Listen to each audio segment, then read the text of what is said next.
Hi, it's Dwyer, gamblersadvisory.com. Here to talk about a fight that's being showcased on ESPN's Friday Night Fights this week in the welterweight division.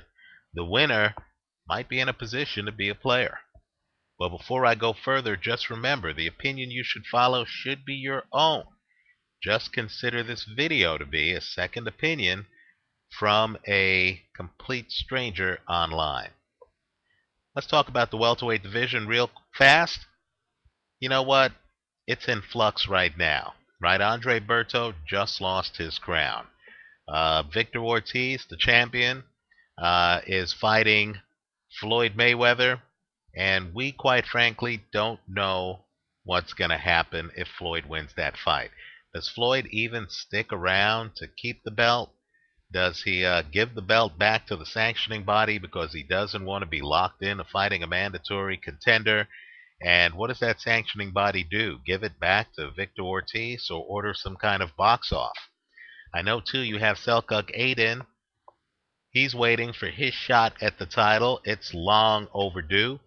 Manny Pacquiao, one of the champions, is fighting Marquez, a guy who's not a welterweight. We don't know whether Manny is going to move down to 140. There's talk about Manny fighting Timothy Bradley. We really don't know what Manny's next move is, right? Then you have others at 147. Jan Zavek, he's out there. Other people are out there. Kell Brook is out there. He believes it's his time. Now, against this entire backdrop, right, you have this fight, and it actually features one of boxing's better fighters who's under the radar. Would you be shocked if I told you that the best straight left hand right now from the Philippines might not belong to Manny Pacquiao or Nonito Donaire? Rather, this 25-year-old who reminds me of Saul Alvarez just might have it. He is a long jabber. He works behind a right jab. He has a dynamite left hand. His name is Mark Melligen. And he's going to break out in a prime time this Friday, win, lose, or draw against Sebastian Lujan. Now understand, Lujan is a late-minute replacement for Freddie Hernandez.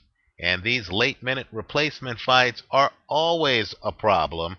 Just ask Lennox Lewis, who once fought a last-minute replacement named Vitaly Klitschko. Right? You train for one guy, suddenly here is a different guy. And what Lujan, who fought Antonio Margarito in 2005 and who beat Jose Luis Castillo later, what Lujan's going to do is he's going to come in, he's a mid-range hooker.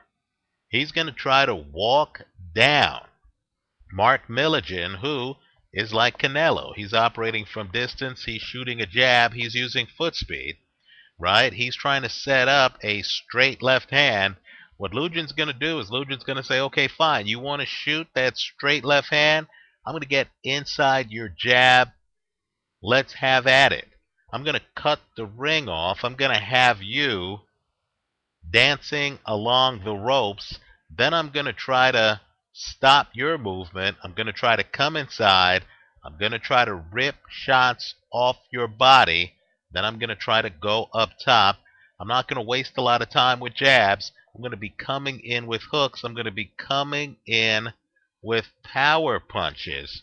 You're not going to be able to keep me off of you with your jab alone. It's a fascinating fight. I just think that Melligen wins it because I feel this 25-year-old is just too talented. I think his jab is too good. I think Lujan isn't that complicated a fighter. You have guys who try to walk you down at angles, right? Victor Ortiz. He's outside, then he comes up on you, and he's trying to cut in, throw heavy punches, etc. Lujan is old school. He's not wasting time with angles. He's too macho for that, right? He believes he has the goods. He's literally trying to walk you down from straight in, right? And when he gets inside, you know what he's going to do. He's going to throw hooks. He's going to throw power shots. Then, when you're able to get him off of you, he's not going to stay outside. He's going to come back inside, and he's going to try to rough you up some more. Here, to me, is the wrinkle on him. You heard me call him a mid-range hooker.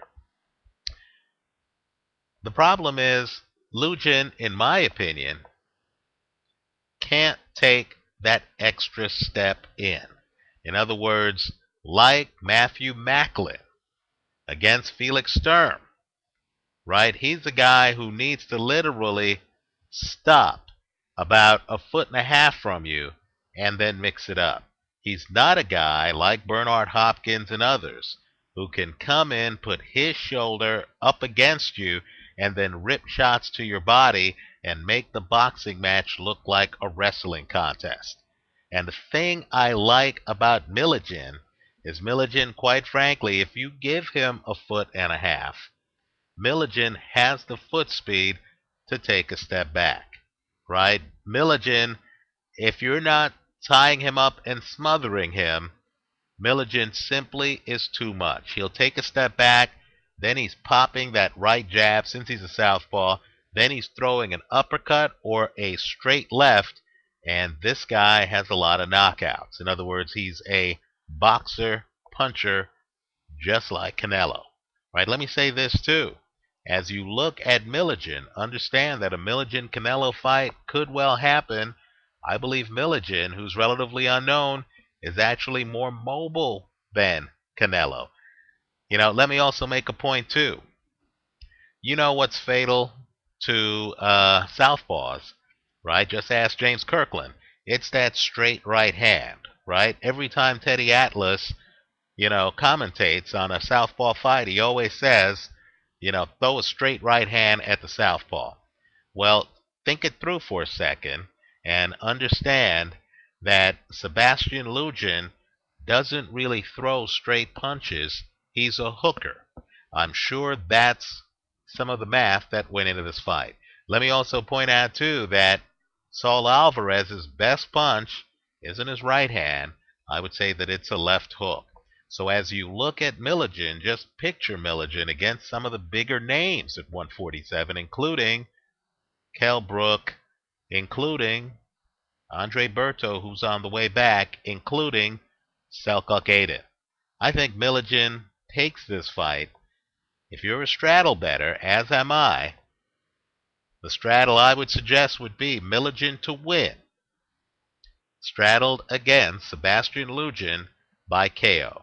Lujan does hit hard. He always has a chance at a KO. But what I think you're going to find, especially in a 10-round fight, is you're going to find that the guy with the straighter punches and the faster hand speed, the jabber who can operate better from distance, Mark Melligen, is probably going to jump out early to a quick lead. Whether it's 3-1 or 4-1, he's going to jump out to a lead, and I think it's just going to be too tough for Lujan to come back on. Lujan's going to be trying desperately to get inside.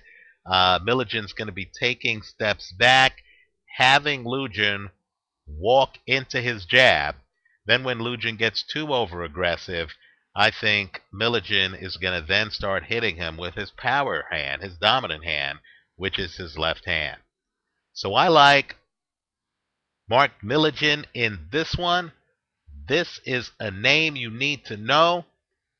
He's breaking out prime time Friday of this week. I believe this is a must-see Friday night fight. Let me know what you think. Leave your comments for me here on YouTube. Visit us at gamblersadvisory.com. Thanks for watching.